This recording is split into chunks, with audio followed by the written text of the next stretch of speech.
Hi, friend, and welcome back to Marvelous Friends, your home for all things Marvel Cinematic Universe and beyond. I'm Rhett, and today I am talking about the MCU's LGBT representation. Roll that credit.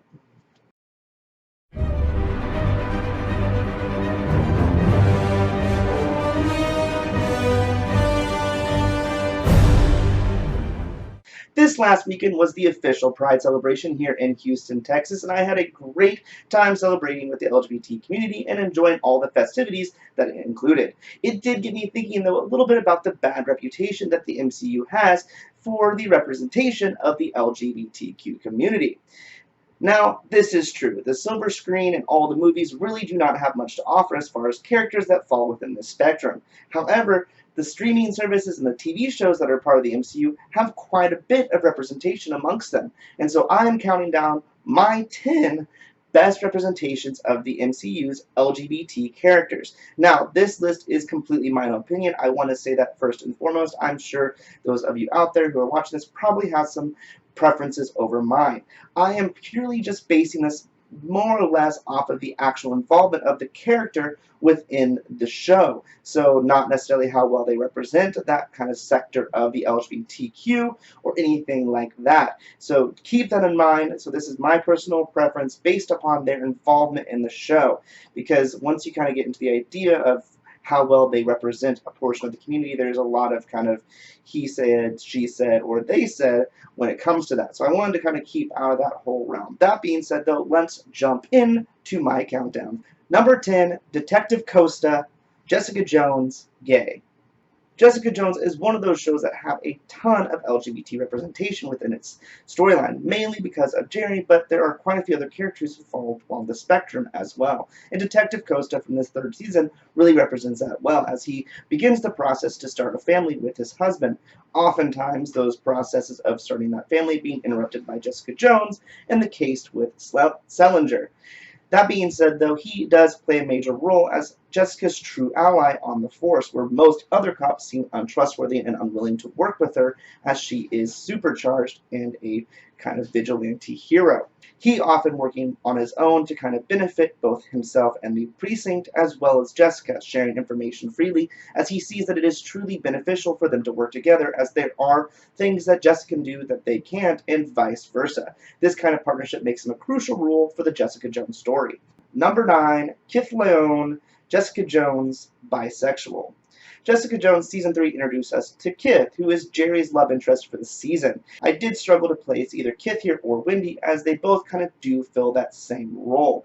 Both of them kind of supporting Jerry's character in a kind of love interest way that shows a more personal side to Jerry, and since Jerry is such a major player in the MCU's Netflix series set, that anyone who is her supporting character instantly gains a little bit more importance in the story as well. Now, Kith seemed just a little bit more interesting to me as a character over Wendy. Wendy really not doing much in the long term, as even her death didn't seem to affect Jerry all that much post that initial shock. Kith, however, provided a lot more rounding out of Jerry throughout Season 3, showing much more humanistic sides and major changes in the character as Jerry came closer to her end with her ALS diagnosis. On top of that, Kith being bisexual added a huge other dynamic to her story, whereas Wendy was just kind of a secondary, this is my wife kind of moment. On top of that, Kith also influenced other characters within the storyline, influencing both Malcolm and Trisha's story in the season, making her slightly more important to me than I thought Wendy was during her season. Either way, though, like I said, these two kind of could both be placed here, as they do fill that supporting role to Jerry in the season they are in, respectively. Number 8, Jillian, Jessica Jones, transsexual. Now, I promise this is my last Jessica Jones character for a moment. Now, I wanted to include Jillian on this list because she is a transsexual woman played by a transsexual actress, and excuse me for butchering this, named Anish Sheath. Now, I'm sure, like I said, butcher that, and I'm so sorry if you end up watching this. I really liked how they treated the character, even though Jillian doesn't necessarily play a major role in the show like the previous other two do. But considering how she was treated, I kind of wanted to pop her up a little bit higher than the others.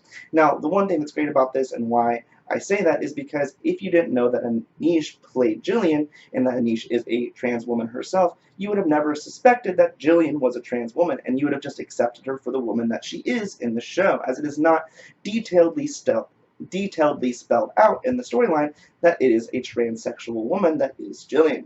This is something that I feel like was great because that is what transsexuals ultimately want. They just want to be seen and accepted for who they are and not questioned otherwise. And it's because of this representation through this character that I really enjoyed, is why I put her so high on this list, though because she is still a minor player in the overall action, she still does fall shorter towards the bottom. Number 7, Zavin the Scroll, Runaways, Gender Fluid Non-Binary Lesbian. That is a lot of titles, I know, but stick with me because there's a lot to talk about with this. And I'm also going to touch on the ideas of scrolls and how they fall in with this spectrum as well, because it raises some very interesting questions. Zavin specifically is a scroll that lands on Earth along with Jonah and his family, a stowaway out to find her destined love, which turns out to be Carolina Dean. Zavin then chooses a female form to be pleasing to Carolina's own personal preferences, this technically kind of making her a lesbian. Like I said though, this raises some gender identity questions that we must kind of identify as well. However, she is included on this list mainly because of her important role in the final takedown of Jonah at the end of Season 2, where she stands with the Runaways to assist them in this process. It will be interesting to see what her role is moving forward, considering the current love combination of Carolina with Nico, and how this love triangle will form between the three. Like I said, though, the scrolls raise a very interesting question regarding gender identity. Like I said, Zavin chooses the form of a female, and so therefore is technically somewhat lesbian, considering her relationship and love of Carolina. However, we see this on a much different level in the Captain Marvel movie when we are introduced to several other scrolls.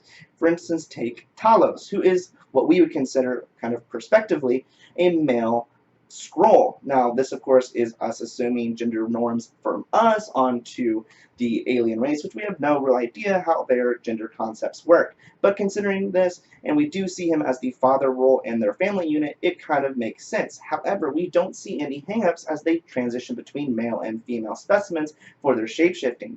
In fact, we see Talos himself both take male form and the form of a female surfer, and several other of the scrolls do this as well, kind of raising that very interesting question about how they just don't see that as an issue and just simply take the form that most meets their needs, regardless of gender, which, depending on how you look at the definition of non-binary and gender fluid, we could kind of start raising some interesting conversations about how the scrolls fit in on that gender fluid spectrum. Number 6, Camache. Now, Camache doesn't really have any other romantic interests or relationship ties besides Shades, but yet at the same time, he does not technically identify as openly gay in the series. So that, I will say, is a little bit important to the character. Just remember, not everyone's ready to come out, and they do so in their own time. Now, the story of this one is that Shades and Camache were cellmates back in prison, both of them working for the warden to set up those illegal fights. However, during this time, they relied on each other to get through it, and something more slowly started to develop. These feelings, though, ran a lot deeper, it seems, for Camache, and he carried them on through his time in incarceration and thereafter. However, once he was released, he joined back up with Shades, who had been released previously, and using Shades' help get him a job, the two began working together. However, Camache was secretly an informant working against Shades to kind of help out the police as part of his release deal. Now, in this process, he did just basically follow Shades wherever he went, and his loyalties, as Shades does change employers quite often throughout the 2 seasons of the show, and this is why I kind of have him lower a little bit than Shades on this list, because he is really just a tool for Shades' story. However, at one point, he is the one that initiates the coming out and lets us know as an audience that the two of them have feelings and that he still harbors those feelings for Camache. However, Shades just says he does no longer feel this way and that that was only in prison and that this now outside is something different. Later down the road, finding out that Camache is the informant, Shade is forced to murder him. At this time, though, admitting that he did actually love the man, and it was just him having to suppress those feelings. Like I said, though, he is a little bit minor and only supporting to the other, so he is lower on this list than his lover. Number 5, Shades, Luke Cage, bisexual.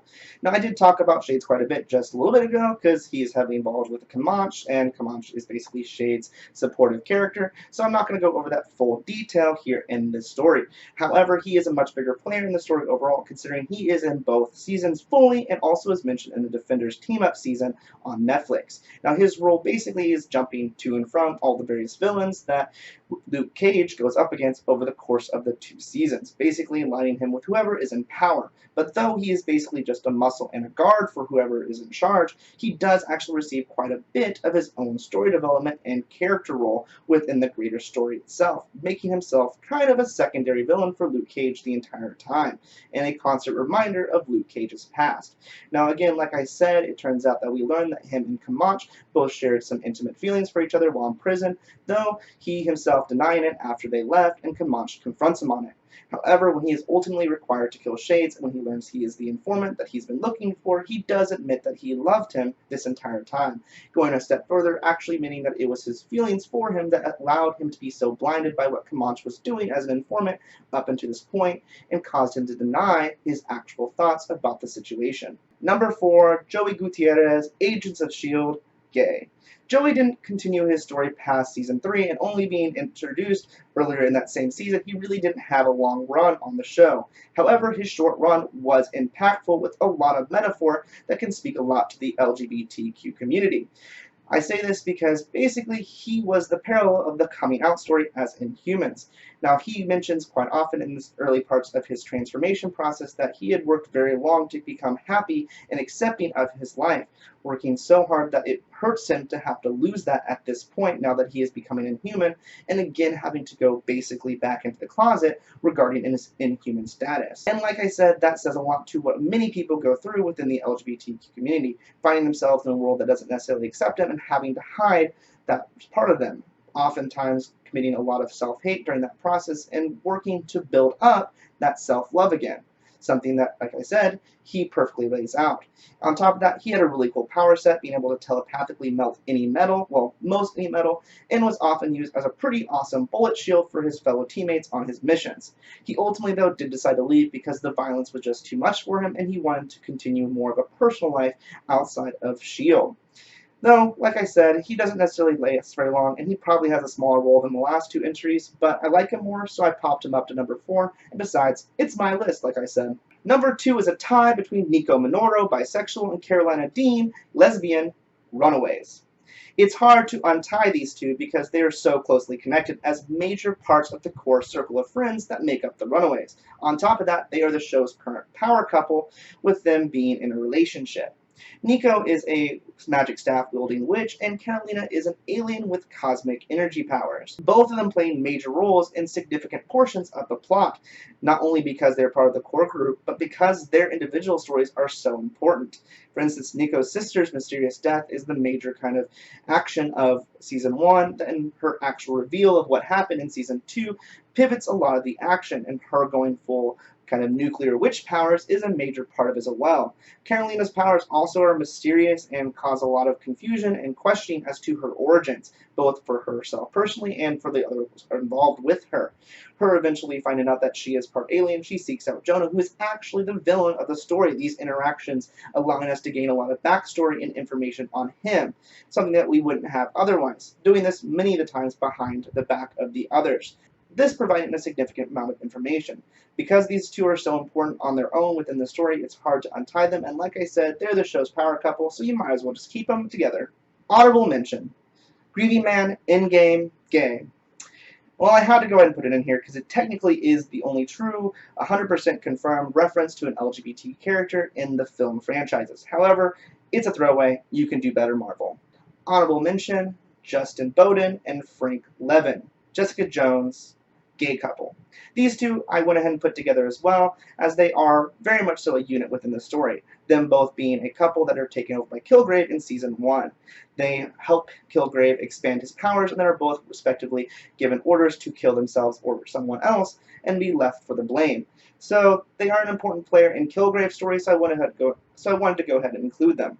Honorable mention, Dr. Marcus Benson, Agents of S.H.I.E.L.D., gay.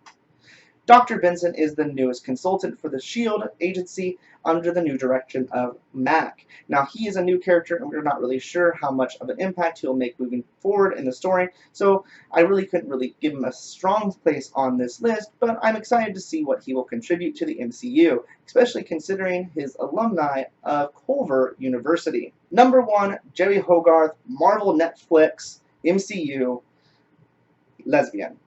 It's hard to deny the power that Jerry holds within the MCU. She has a great influence as a lawyer in New York City and is considered to be one of the top in her field.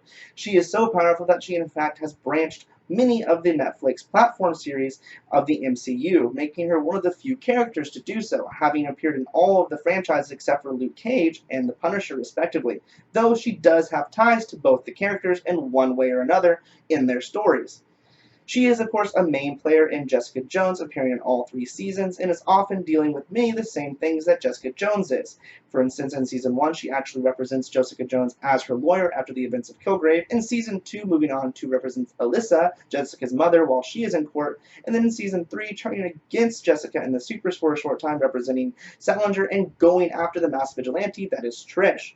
Her power is one that cannot be denied, and she just so happens to also be a power lesbian, commanding both the courtroom and her relationship, which causes a lot of problems for her in the long run romantically, but it's hard to deny what a powerful presence this woman is in the MCU, so it's no denying that she deserves this #1 spot. That's my list, and honestly, that is MCU's list, having really mentioned everyone except for Pam. Pam being the woman that Jerry cheated on Wendy with in Season 1. There, I mentioned Pam. It is a short list, I have to admit, and I do hope to see that Marvel continues to expand this list with their ever-expanding MCU roster of characters. I will say it is easier to deal with these kind of characters in the TV shows rather than films, as in films, yes, they can only really focus on 2 or maybe 3 side characters besides the main hero and their villain. Whereas in TV shows with much longer season runs, having a lot more time to develop multiple characters, they can sprinkle in a few more of these representations, and I honestly have enjoyed many of them. There are a few that I'm like, meh. What did you think though of my list? Did you like it? Or is there anyone that you would have liked to see moved up or down my list? I would also really like to know who you would like to see from Marvel's LGBT roster join the MCU in the future. Let me know all that down in the comments. If you like my list and this video though, make sure to give it a like and subscribe so you don't miss any of my future videos. Until then, I love you all 3,000 and I hope you have a marvelous rest of your day. Bye, friend!